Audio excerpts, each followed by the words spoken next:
अमित शाह बोले, धर्म के आधार पर आरक्षण कभी नहीं देंगे। अमित शाह ने कहा, भारतीय संविधान में धर्म के आधार पर आरक्षण का कोई प्रावधान नहीं है।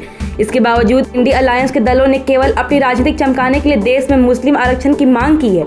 इस देश में यदि ओबीसी समाज की कोई सबसे बड़ी विरोधी पार्टी है तो वो कांग्रेस है। उन्होंने चौधरी चरण सिंह और सीतारमण केसरी जैसे नेताओं की मांगों को भी पूरा नहीं किया। इतिहास गवाह है कि कांग्रेस ने हमेशा पिछड़ों के हितों को दबाया है। रवि किशन बोले, संघर्ष में पत्नी ने दिया साथ। भाजपा सांसद रवि किशन ने अपनी पत्नी को लेकर कहा कि उनके राजनीतिक प्रचार से लेकर जमीनी समर्थन तक में उनकी पत्नी की अहम भूमिका रहती है। रवि किशन ने कहा कि मेरा प्रचार भी मेरी पत्नी करती हैं। मेरा 1-1.5 लाख वोट पत्नी लाती हैं। मैं अपनी पत्नी के पैर छूता हूँ, क्यों न छुए। उसने मेरी गरीबी और स्ट्रगल में साथ दिया, हालांकि वो छूने नहीं देती, मैं उनके सोते हुए पैर छू लेता हूँ।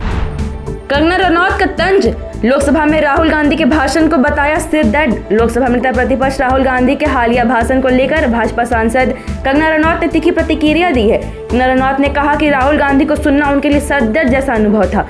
उनके मुताबिक सांसद में दिया गया भाषण गंभीर मुद्दों से भटकता हुआ प्रतीत हुआ और उसमें बचपन से जुड़ी कल्पनाओं और अनुभवों की झलक भी दिखी।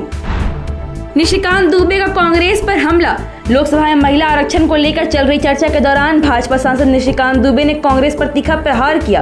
उन्होंने कहा कि पिछले 2 दिनों से सरकार महिलाओं को आरक्षण देने के मुद्दे पर गंभीरता से काम कर रही है और सांसद देर रात तक सदन में मौजूद रहे। मुझे लगा कि कांग्रेस के जो लीडर है उनका जो भाषण वो एक शो जैसा था, जैसे कि माइकल जैक्सन का। दुबे ने कहा कि उस समय सोनिया गांधी सीताराम केसरी की धोती खोलकर कांग्रेस के अध्यक्ष बन गई। संविधान के ऊपर मनुवाद, बोले Rahul Gandhi.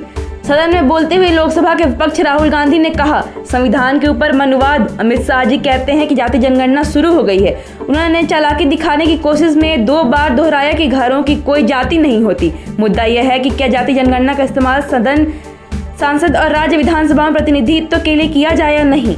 Thank you so much for watching this video. Don't forget to like, comment, share, and subscribe.